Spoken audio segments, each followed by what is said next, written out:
Ozonna Soludo. Hosted Papa, shame unto you. That's not all power belongs to Jesus. Yenti, screen record will both page Ozonna and the video. Capable arrest no AI. And the animal about the governor of Anambra State, Professor Charles Soludo, because do set here panel. Kaporata nwage. Ka akpoje psyche because it was a tegure on a woman we personal. On a window number iwe. People need more coin. No, joke apart, or more coin with a god day. Now 1001 of a state. Jidere Papa, double pen a London, no, all power belong to Jesus. Papa Moshe unto me, unto you all power belong. No! Anything to call was Ozonna to order. Obriga, we also nega, away yega number.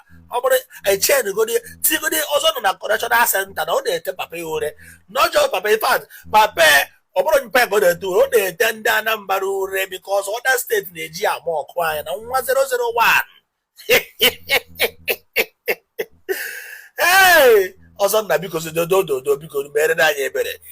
Mere na anya ebere o ya go ya bụ ebu so lecha anya owepụta number na ata ka je Ozonna because mere na anya ebere because just have it at the back of your mind ebe kwonu 1001.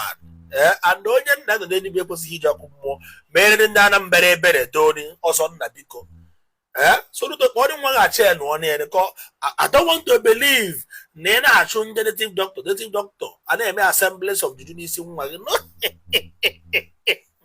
I don't want to believe no handwork of all the native doctors are actually because here are the mysterious or the mysterious that na na-enye ndị dibia ọsọ na that's why we got that juju we fu ya igu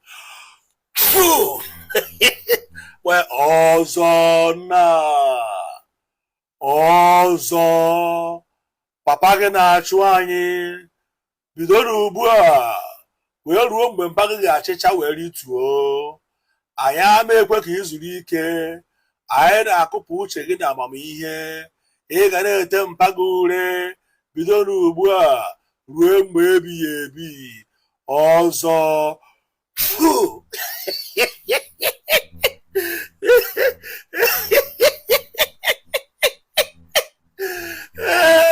nchebara dị ọchị ya no it's not funny kedu ka Ozonna si just nnọọ tụtụrụ papa ya are you aware na mpa gị na-support Tinubu iwe na-akpọkọ ma Tinubu chebe unto you na thank God na nwa Soludo na-agụ ihe because ọ bụrụ ọmụnwa a ga-esi etigo panel of inquiry si etigo ndị ga-achụgharị m ka ndị akwụkwọ mmadụ aga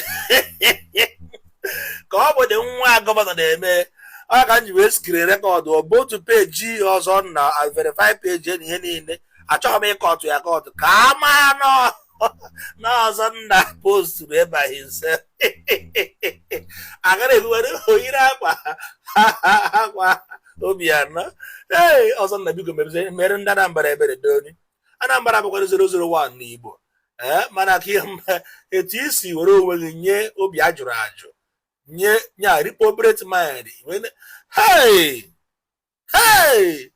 amụhamụ na ọgọ ọmụrụ bụ nwanne amụhamụ na ọgọ ọmụrụ bụ nwanne ya bụ elu maka onye na-amụhụ nwa bịafụcha ihe Ozonna na-ete mpe ya ure onye ha gara enwere obi ngozi sị a gara ekwu na ndị barịa na m amụhụ nwa ma na o nwere nne mụrụ amụ na-ete mpa ha ure na Facebook